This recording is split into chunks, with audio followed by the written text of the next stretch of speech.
US residents are afraid to travel outside of the country due to fears that Donald Trump at any moment can sign some sort of executive action banning them from re-entering the United States. Now, these are individuals who have green cards, who have US residency. However, they don't have full US citizenship. And even though in the past they have traveled abroad and come back to the country with no problems whatsoever, they're just extremely concerned about it potentially being dangerous if they leave.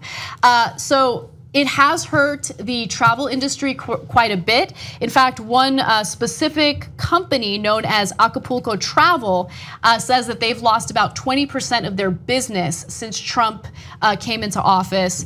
One person who works for the company, he's a general manager by the name of Ariel Lopez, says a lot of residents are afraid to travel. It's affecting our business. People are deciding not to go on vacation this year, waiting to see what will happen. People are afraid to go out of the country. They're afraid they won't be allowed to come back. So I'm bringing this up because as a US citizen, I've noticed a huge change at the airports and just more surveillance. It's a little more invasive than it was before. And when I traveled to Mexico recently with my family and came back, like the way that we were treated by people in customs was insane. And so I don't blame people for not wanting to travel out of the country. I certainly don't want to, and I'm a US citizen. The guy with the rubber glove was surprisingly gentle.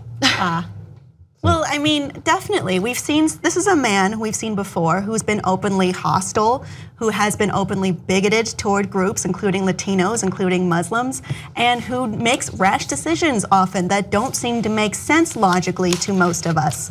I would be scared too. I want to know what you felt at the airport. Was it hostile? It was extremely hostile. So we get to customs. You know how when you're flying back to the country, the flight attendants give you the paperwork to fill out just so you'll be ready to go through customs and not waste any time. And you don't need to fill it out anymore.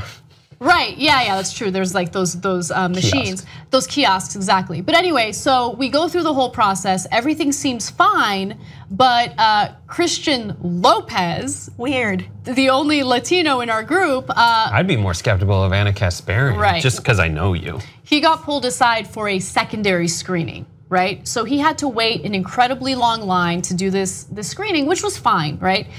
And then at the same time, my dad really needed to use the restroom. And so I was like, okay, I'm gonna go with my dad and then I'm gonna come back and try to find my husband, right?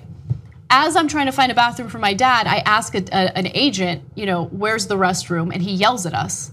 I was like, where's the bathroom? He's like, over there. And he just like pointed in like a weird direction. I had no idea what he was talking about. So I was like, wait, over there? Like, and then he was like, yeah, I said over there. So he like yells at me and I was like, okay, that's fine. I direct my dad to go there and then I walk back to meet with Christian and my mom was waiting for him as well. And I heard a TSA agent point to my mom and say, keep an eye on her. Why? My mom's like in her freaking, she's about to turn 60, right? Like keep an eye on her, okay. And then as I'm walking toward my mom, a TSA agent's like, oh, where are you going? Where are you going? No, you can't go talk to her. You have to go over there. And I was like, okay. So I went, it was just nonsense. And so I don't want to travel outside of the country because I just don't want to deal with that right now. Like that's just not a fun experience. You feel like you're being treated as a criminal even though there's absolutely no indication that you're a dangerous person whatsoever and we're all US citizens. It's crazy. You're just getting extreme vetted. That's what it feels like. Well, yeah, and frequently the signage doesn't make sense. Yeah, and the people who are hurting you don't know where you're actually supposed to go. I know, it's crazy. You don't like ads? Well, I hear you, brother. Did you know that you can become a Young Turks member, get the full 2-hour show every day on demand, plus so many other network shows, all ad-free for just $10 a month? Give it a shot right now, TYTnetwork.com/join.